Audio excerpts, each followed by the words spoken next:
Nous sommes le jeudi 8 mai 2025. Bonjour à tous et bienvenue à cette session d'information.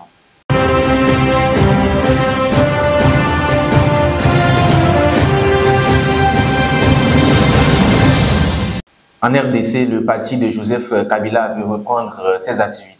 En effet, le PPRD estime que l'arrêté pris le 19 avril par le ministère de l'Intérieur, qui lui ordonnait de suspendre ses activités politiques sur toute l'étendue du territoire congolais, est levé d'office. La mesure avait été prise à la suite de l'annonce du retour de l'ancien président Joseph Kabila dans le pays par Goma, une ville contrôlée depuis le mois de janvier par le groupe armé AFC M23 soutenu par le Rwanda.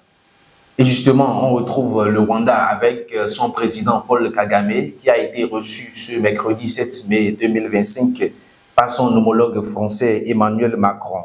Cette rencontre a permis des échanges sur la coopération entre Kigali et Paris, mais aussi sur les grandes questions internationales. Selon les informations reçues de nos confrères de RFI, les tensions avec la RDC ont également été abordées.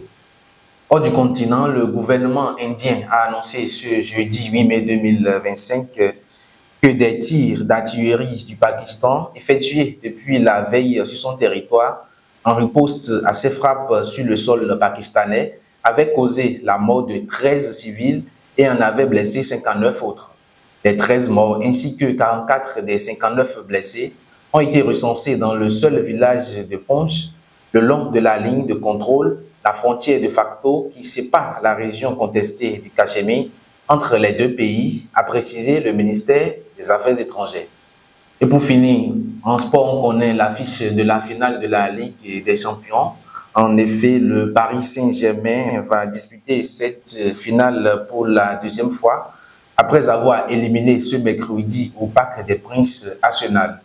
Les Parisiens feront face à l'Inter Milan ce 31 mai 2025 à Munich. Ainsi prend fin cette édition du matin. Merci de l'avoir suivi et à ce soir.